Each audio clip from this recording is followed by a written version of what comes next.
Hello అండి. అందరికీ నమస్తే. Welcome to Subbu's kitchen. ఈరోజు వీడియోలో హెల్తీగా ప్రోటీన్ లడ్డు రెసిపీ చూపించబోతున్నాను. పిల్లల కోసం హెల్తీగా ఇలా లడ్డూలు చేసి పెట్టండి. రోజుకి ఒక్కటి తిన్నా కూడా కావాల్సినంత ప్రోటీను, ఫైబరు, కాల్షియము దొరుకుతుంది. తప్పకుండా మీరు కూడా ట్రై చేసి మీకు ఎలా వచ్చాయో కామెంట్ చేయండి. పిల్లలే కాదండి, పెద్దవాళ్ళకు కూడా చాలా మంచిది. తప్పకుండా ట్రై చేయండి. వీడియో నచ్చితే లైక్ చేసి హైప్ చేయండి. ముందుగా స్టవ్ పైన ఒక కళాయి పెట్టేసుకొని కొలత కోసం ఒక కప్పు తీసుకోండి.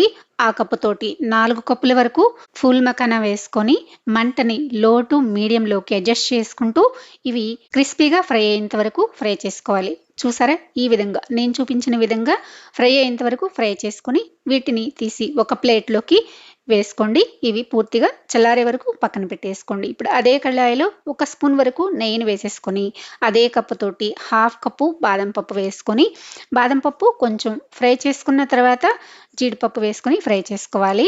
ఎందుకంటే ఇవి వేగడానికి కొంచెం టైం పడుతుంది కదా. ఇవి సగం ఫ్రై చేసుకున్నాక ఇప్పుడు అదే కప్పుతోటి హాఫ్ కప్పు జీడిపప్పు వేసుకొని దోరగా ఫ్రై చేసుకోండి. ఇలా ఫ్రై చేసుకున్న తర్వాత వీటిని కూడా ఒక గిన్నెలోకి వేసేసుకొని పక్కన పెట్టేసేసుకోండి.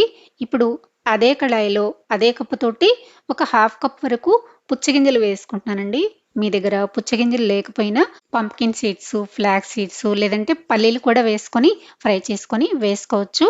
చాలా బాగుంటాయి. ఇలా వీటిని కూడా దోరగా ఫ్రై చేసుకున్న తర్వాత వీటిని ఒక గిన్నెలోకి తీసి ఇలా పక్కన పెట్టేసుకోండి. ఇప్పుడైతే మనకి మకానా చల్లారిపోయింది కదా. ఇప్పుడు ఒక మిక్సీ గిన్నె తీసేసుకొని మకానా మొత్తం మిక్సీ గిన్నెలోకి వేసుకొని వీటితో పాటుగా 2 నుంచి 3 యాలకుల వరకు వేసుకొని ఇలా పౌడర్ చేసేసుకొని ఈ పౌడర్ని ఒక ప్లేట్లోకి వేసేసుకోండి. మరి మెత్తగా కాకుండా కొంచెం బరకగా మిక్సీ పట్టుకోండి. ఇప్పుడు మనం వేయించుకున్న జీడిపప్పు, బాదం కొన్ని పక్కకు తీసుకొని ఇలా కట్ చేసుకుని పెట్టుకున్న తర్వాత మిగిలినవి మిక్సీలో వేసేసుకోండి.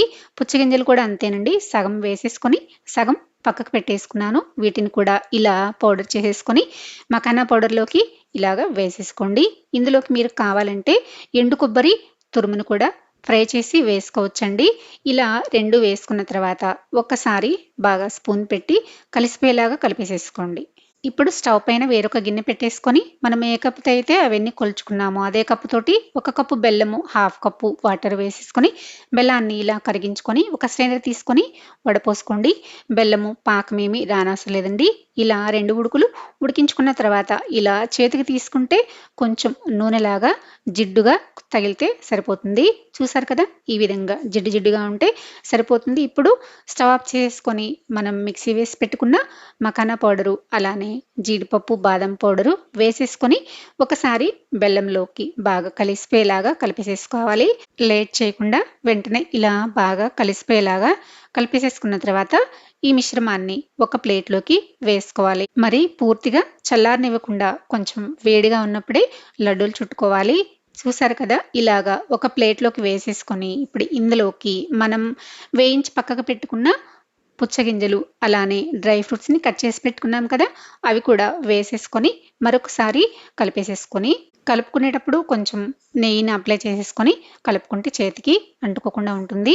ఇలా మొత్తం బాగా ఒకసారి కలిసిపోయేలాగా కలిపేసేసుకొని చేతికి కొంచెం కొంచెంగా నెయ్యిని తీసుకొని లడ్డూలు చుట్టుకోవాలి. ఇలా మొత్తం కలిపేసుకున్న తర్వాత మీకు నచ్చిన సైజులో లడ్డూలు చేసుకోండి. నేనైతే ఇలా మీడియం సైజులో చేసుకున్నానండి. ఇలా ఒకసారి చేతిలో ఇలా లడ్డూని చేసుకున్న తర్వాత చేతుల మధ్యలో పెట్టి ఇలా చేసేసామంటే బాగా రౌండ్గా సాఫ్ట్గా వస్తాయి. చూసారు కదా, ఈ విధంగా చేసేసుకొని ఒక ప్లేట్లోకి పెట్టేసేసుకోండి. ఇలానే మిగిలినవన్నీ చేసేసుకున్నానండి. ఇవి పూర్తిగా చల్లారాక ఒక డబ్బాలో పెట్టుకున్నామంటే చాలా రోజుల వరకు నిల్వ కూడా ఉంటాయి. స్కూల్కి వెళ్ళే పిల్లలే కాదండి, తినడానికి సరిగ్గా టైం కుదరక హడావుడిగా తిని ఆఫీసులకు వెళ్ళే వాళ్ళకు కూడా ఇలా రోజుకు ఒక లడ్డు తిన్నారంటే మనకి కావలసిన ప్రోటీన్, కాల్షియం, విటమిన్స్ పుష్కలంగా దొరుకుతాయి. తప్పకుండా ట్రై చేయండి. వీడియో నచ్చితే లైక్ చేసి సబ్స్క్రైబ్ చేసుకోండి, షేర్ చేయండి. మరో మంచి వీడియోతో మళ్ళీ కలుద్దాం. Thanks for watching.